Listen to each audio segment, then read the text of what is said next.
ഇത്തവണത്തെ ലോക്സഭാ തെരഞ്ഞെടുപ്പിൽ കേരളത്തിലെ ഏറ്റവും കൂടുതൽ നേട്ടമുണ്ടാക്കിയ രാഷ്ട്രീയ പാർട്ടി ഏതാണ്? ഉറപ്പായും കണ്ണുമടച്ച് പറയാം, അത് ബി.ജെ.പി തന്നെയാണ്. ഇത്തവണത്തെ ലോക്സഭാ തെരഞ്ഞെടുപ്പിൽ യു.ഡി.എഫ് മുന്നണി 18 സീറ്റുകൾ നേടിയിരുന്നു. യു.ഡി.എഫ് നയിക്കുന്ന കോൺഗ്രസ് പാർട്ടി 14 സീറ്റുകളും സ്വന്തമാക്കി. എന്നിട്ടും നേട്ടം കൊയ്തത് ബി.ജെ.പിയും എൻ.ഡി.എ മുന്നണിയുമാണ്. അങ്ങനെ പറയാൻ കാരണമുണ്ട്. 2019 ലോക്സഭാ തെരഞ്ഞെടുപ്പിൽ 20-ൽ 19 സീറ്റുകളും സ്വന്തമാക്കിയത് യു.ഡി.എഫ് മുന്നണിയായിരുന്നു. ഇത്തവണ അത് 18ആയി കുറഞ്ഞു. കഴിഞ്ഞ തവണ 15 സീറ്റുകൾ സ്വന്തമാക്കിയ കോൺഗ്രസിന് ഇത്തവണ ഒരെണ്ണം കുറഞ്ഞു 14 എണ്ണമേ നേടാൻ കഴിഞ്ഞുള്ളൂ. അതേസമയം ബി.ജെ.പിയും എൻ.ഡി.എ മുന്നണിയും 0-ൽ നിന്ന് 1-ലേക്ക് അവരുടെ സീറ്റ് വർദ്ധിപ്പിച്ചു. എൽ.ഡി.എഫും സി.പി.എമ്മും പഴയതുപോലെ തന്നെ ഒരു സീറ്റിൽ ഒതുങ്ങി. ഈ കണക്ക് നോക്കുമ്പോൾ നമുക്ക് മനസ്സിലാകും, ഉറപ്പായും നേട്ടമുണ്ടാക്കിയത് ബി.ജെ.പി തന്നെയാണ്. ഇലക്ഷൻ കഴിഞ്ഞതിന് പിന്നാലെ പുറത്തുവന്ന ബി.ജെ.പിയുടെ വോട്ടിംഗ് ശതമാനത്തിൻ്റെ കണക്കുകൾ നോക്കിയാൽ 2019-നേക്കാൾ കൂടുതൽ വോട്ടുകളാണ് ഇത്തവണത്തെ സ്ഥാനാർത്ഥികൾ തെരഞ്ഞെടുപ്പിൽ നേടിയതെന്ന് മനസ്സിലാകും. തൃശ്ശൂരിൽ 1 ലക്ഷത്തിലധികം വോട്ടിൻ്റെ വർധനവാണ് കാണാൻ കഴിയുന്നത്. അതുപോലെ തന്നെ ബി.ജെ.പി വലിയ മുന്നേറ്റം കാഴ്ചവെച്ച തിരുവനന്തപുരത്തും ആറ്റിങ്ങലിലും ആലപ്പുഴയിലും എല്ലാം വോട്ടുകളിൽ വൻ വർധനവാണ് ഉണ്ടായിരിക്കുന്നത്. ചുരുക്കി പറഞ്ഞാൽ ഈ ലോക്സഭാ തെരഞ്ഞെടുപ്പിൽ ബി.ജെ.പി സ്ഥാനാർത്ഥികൾ അത്യാവശ്യം നല്ല പ്രകടനം കാഴ്ചവച്ചിട്ടുണ്ട് എന്ന് തന്നെ മനസ്സിലാക്കാം. എന്നാൽ ഒരാളെ, അതായത് ഒരു സംഖ്യയെ ജനങ്ങൾ നിഷ്കരുണം തള്ളിക്കളഞ്ഞ കാഴ്ചയും ഈ തെരഞ്ഞെടുപ്പിൽ നമുക്ക് കാണാൻ കഴിഞ്ഞു. ഇത്തവണത്തെ ലോക്സഭാ തെരഞ്ഞെടുപ്പിൽ കേരളത്തിൽ 20 മണ്ഡലങ്ങളിലും എൻ.ഡി.എ സ്ഥാനാർത്ഥികൾ ഉണ്ടായിരുന്നു. എൻ.ഡി.എ മുന്നണിയിൽ ബി.ജെ.പി 16 സീറ്റുകളിലാണ് മത്സരിച്ചത്. സഖ്യകക്ഷിയായ ബി.ഡി.ജെ.എസ് 4 സീറ്റുകളിലും മത്സരിച്ചു. ബി.ജെ.പി സ്ഥാനാർത്ഥികൾ മത്സരിച്ച 16 സീറ്റുകളിൽ ഏറ്റവും മോശം പ്രകടനം കാഴ്ചവെച്ചത് പത്തനംതിട്ട മണ്ഡലത്തിൽ അനിൽ ആന്റണിയാണ്. സംസ്ഥാനത്തെ ലോക്സഭാ സീറ്റുകളിൽ മത്സരിച്ച എല്ലാ ബി.ജെ.പി സ്ഥാനാർത്ഥികളും 2019-ലെ വോട്ട് ശതമാനം വർദ്ധിപ്പിച്ചപ്പോൾ അനിൽ ആന്റണി ഉണ്ടായിരുന്ന വോട്ട് 1/2 ലക്ഷത്തിലധികം കുറയ്ക്കുകയാണ് ചെയ്തിരിക്കുന്നത്. 2019-ൽ ബി.ജെ.പി സംസ്ഥാന പ്രസിഡന്റ് കെ സുരേന്ദ്രൻ 2,97,396 വോട്ടുകളാണ് പത്തനംതിട്ട ലോക്സഭാ മണ്ഡലത്തിൽ നേടിയത്. എന്നാൽ ഇത്തവണ ആ വോട്ടിൽ നിന്ന് ഏകദേശം 62,000 വോട്ടുകൾ കുറച്ചാണ് അനിൽ ആന്റണി പിടിച്ചത്. മറ്റ് ബി.ജെ.പി സ്ഥാനാർത്ഥികളെല്ലാം പാർട്ടിയുടെ കഴിഞ്ഞ തവണത്തെ വോട്ട് ശതമാനം വർദ്ധിപ്പിക്കുകയാണ് ചെയ്തിരിക്കുന്നത്. അപ്പോഴാണ് ബി.ജെ.പി സ്ഥാനാർത്ഥികളിൽ അനിൽ ആന്റണി 1/2 ലക്ഷത്തിലധികം വോട്ടുകൾ കുറച്ചു പിടിച്ച് ബി.ജെ.പിക്ക് നാണക്കേട് സമ്മാനിച്ചിരിക്കുന്നത്. കഴിഞ്ഞ തവണ പത്തനംതിട്ട മണ്ഡലത്തിൽ ലോക്സഭാ തെരഞ്ഞെടുപ്പിൽ മത്സരിച്ചത് കെ സുരേന്ദ്രനായിരുന്നു എന്നും അതുകൊണ്ടാണ് ഇത്രയും വോട്ടുകൾ അധികം പിടിക്കാൻ കഴിഞ്ഞതെന്നും ചില വാദങ്ങൾ ഉയർന്നേക്കാം. കാരണം ശബരിമല വിഷയത്തിൽ ഏറ്റവും കൂടുതൽ ആക്റ്റീവായി പ്രതിഷേധിച്ചു എന്ന് പറയുന്ന വ്യക്തിയാണ് കെ സുരേന്ദ്രൻ. അന്ന് ആ സമയത്ത് കെ സുരേന്ദ്രൻ ഇരുമുടിക്കെട്ട് തറയിലേക്ക് വലിച്ചെറിയുന്ന വിവാദങ്ങളൊക്കെ ഉയർന്നിരുന്നത് എല്ലാവർക്കും അറിയാവുന്ന കാര്യമാണ്. സംഘികൾക്ക് മുതലെടുക്കാൻ കഴിയുന്ന ശബരിമല പോലുള്ള വളരെ സെൻസിറ്റീവായ ഒരു വിഷയം ഉണ്ടായിട്ടും ആ ലോക്സഭാ തെരഞ്ഞെടുപ്പിൽ ബി.ജെ.പിക്ക് പച്ച തൊടാൻ കഴിഞ്ഞില്ല. അത് എന്തുകൊണ്ടാണെന്ന് ചോദിച്ചാൽ ശബരിമല വിഷയത്തിൽ ബി.ജെ.പിയുടെ ഇടപെടലിലെ പൊള്ളത്തരം സാധാരണക്കാർക്ക് മനസ്സിലായി എന്നുള്ളതാണ്. അതിന് ഏറ്റവും കൂടുതൽ തരികിട പ്രവർത്തനങ്ങൾ കാഴ്ചവെച്ചത് കെ സുരേന്ദ്രനായിരുന്നു.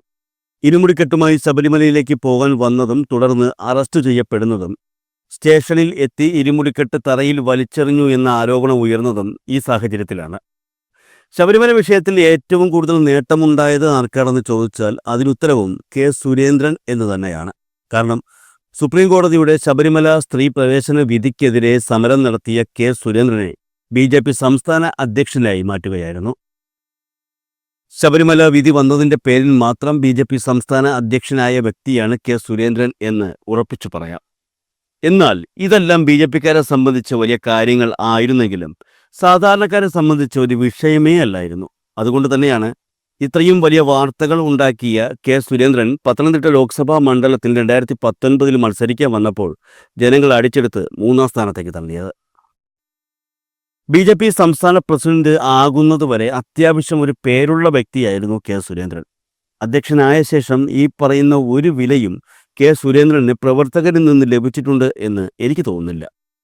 അനുകൂല സാഹചര്യം ഉണ്ടായിട്ടും 2019-ലെ ലോക്സഭാ തെരഞ്ഞെടുപ്പിൽ പത്തനംതിട്ട ലോക്സഭാ മണ്ഡലത്തിൽ നിന്ന് പരാജയപ്പെട്ട സുരേന്ദ്രൻ 2021-ലെ നിയമസഭാ തെരഞ്ഞെടുപ്പിൽ 2 മണ്ഡലങ്ങളിലാണ് മത്സരിച്ചത്.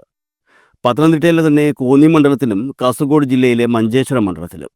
സത്യം പറയാലോ, ഈ രണ്ടു മണ്ഡലത്തിലും പുള്ളിക്കാരൻ അന്തസ്സായി തോറ്റു.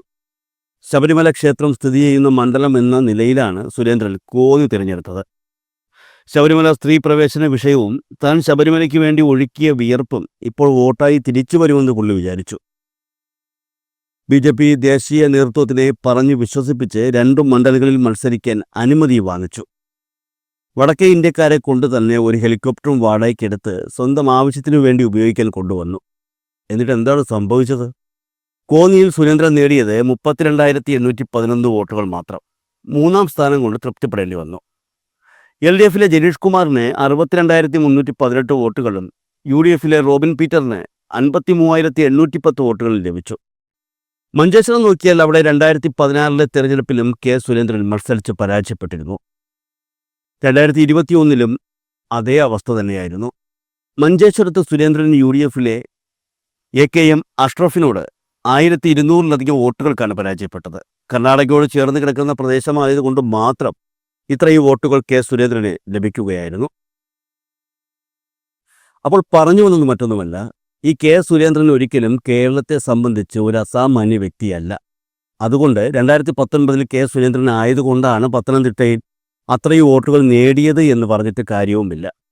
എൻ്റെ ഒരു അഭിപ്രായത്തിൽ കെ സുരേന്ദ്രനേക്കാൾ അനിൽ ആന്റണിക്ക് കേരളത്തിൽ പ്രാധാന്യമുണ്ട്. കാരണം പുള്ളിക്കാരൻ രാഷ്ട്രീയ രംഗത്ത് എത്തിയാലും എത്തിയില്ലെങ്കിലും മുൻ മുഖ്യമന്ത്രി AK ആന്റണിയുടെ മകനാണ്. ആ രീതിയിൽ അയാളെ എല്ലാവർക്കും അറിയാം. അങ്ങനെ അല്ലായിരുന്നു എങ്കിൽ പുള്ളിക്കാരൻ BJPയിൽ ചേരുന്നു എന്ന വാർത്തയ്ക്ക് മാധ്യമങ്ങൾ എന്തിനാണ് ഇത്ര പ്രാധാന്യം കൊടുത്തത്? പ്രാധാന്യമുള്ള വ്യക്തി ആയതുകൊണ്ട് തന്നെയല്ലേ? എന്നിട്ടും പത്തനംതിട്ട ലോക്സഭാ മണ്ഡലത്തിൽ ആകെയുള്ള BJP വോട്ടിനെ താഴ്ത്തിക്കൊണ്ടുവരാൻ മാത്രമേ അനിൽ ആന്റണിക്ക് കഴിഞ്ഞുള്ളൂ.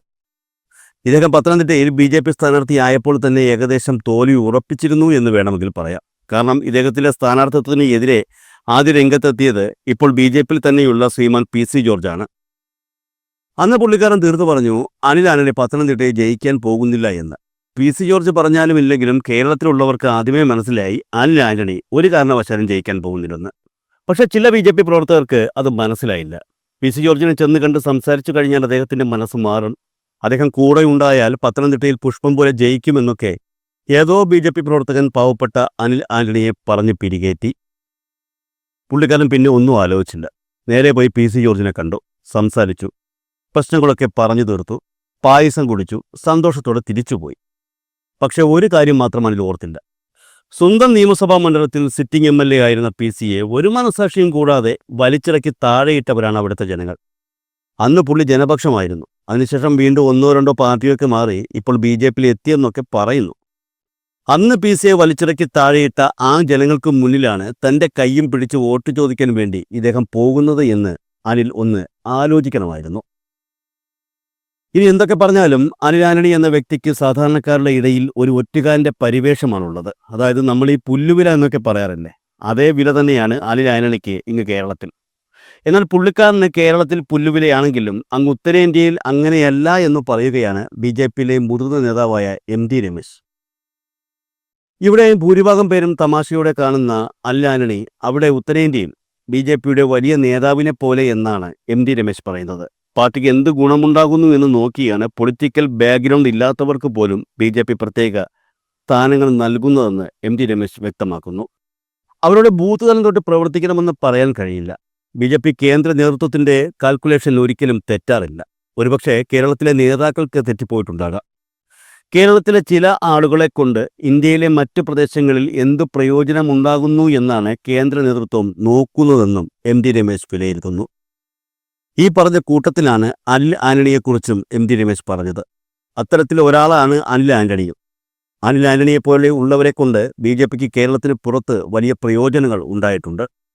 ഉത്തരേന്ത്യയിലെ ചില സംസ്ഥാനങ്ങളിൽ ജനങ്ങളെ സ്വാധീനിക്കാനുള്ള കഴിവ് അനിൽ ആന്റണിക്ക് ഉണ്ടെന്ന് രമേശ് പറഞ്ഞിരുന്നു. റിസൾട്ട് ഇല്ലാതെ പരീക്ഷണം നടത്തുന്ന പാർട്ടിയല്ല BJP. കേരളത്തിൽ വേണ്ടത്ര പ്രയോജനം കിട്ടിയിട്ടില്ലെങ്കിലും അൽഫോൺസ് കണ്ണന്താനത്തെ കേന്ദ്രമന്ത്രിയാക്കിയതുകൊണ്ട് നോർത്ത് ഈസ്റ്റ് സംസ്ഥാനങ്ങളിൽ BJPയുടെ നല്ലൊരു പാലമായി പ്രവർത്തിക്കാൻ അദ്ദേഹത്തിന് കഴിഞ്ഞു എന്നും MD രമേശ് ചൂണ്ടിക്കാട്ടി.